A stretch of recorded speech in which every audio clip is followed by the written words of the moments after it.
Virginia Senator Mark Warner is pushing for police reform in our nation's capital to help curb police brutality across the country and here in Hampton Roads. He told News 3 This Morning anchor Jessica Larche the diversity of protesters in the Black Lives Matter movement sends a big message.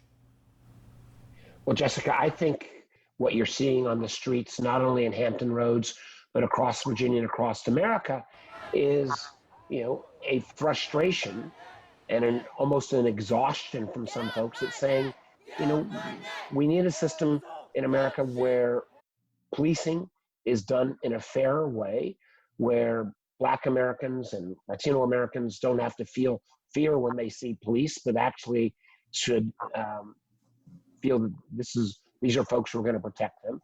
It's why I've been one of the original sponsors of what's called the Policing Justice Act in the Senate, which would ban things like chokeholds and no-knock warrants, make police officers responsible in a fairer way for their actions if inappropriate, and really would put in place the kind of comprehensive policing reforms to make sure that the idea of America, which is we're all equal under the law, actually becomes a reality. What message do you think that we're seeing by seeing such diverse crowds all standing for Black Lives Matter?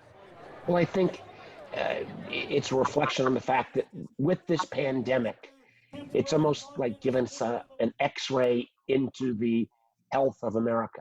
And we see in our healthcare system still unfairness. We see a pandemic that has struck more Black Americans and Latino Americans than it has white Americans, and a lot of the disparities that we know exist in healthcare. We've seen that in real time.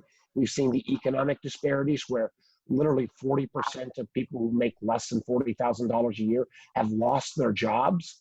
That again is disproportionately falls on Black and brown communities. And clearly, I think the vast majority of Americans realize that the police will treat you differently depending on what you look like. So I find it actually very positive news that Americans of all different backgrounds, white, Black, brown, and everyone in between, are coming out in such large numbers, particularly the number of young people coming out saying they really want us in this country to live, not just espouse these values of equality, but live them, make them a reality. And I think that's an enormous energy for positive change. Senator Warner will be facing Republican Daniel Gade, a former Army lieutenant colonel, in the November election.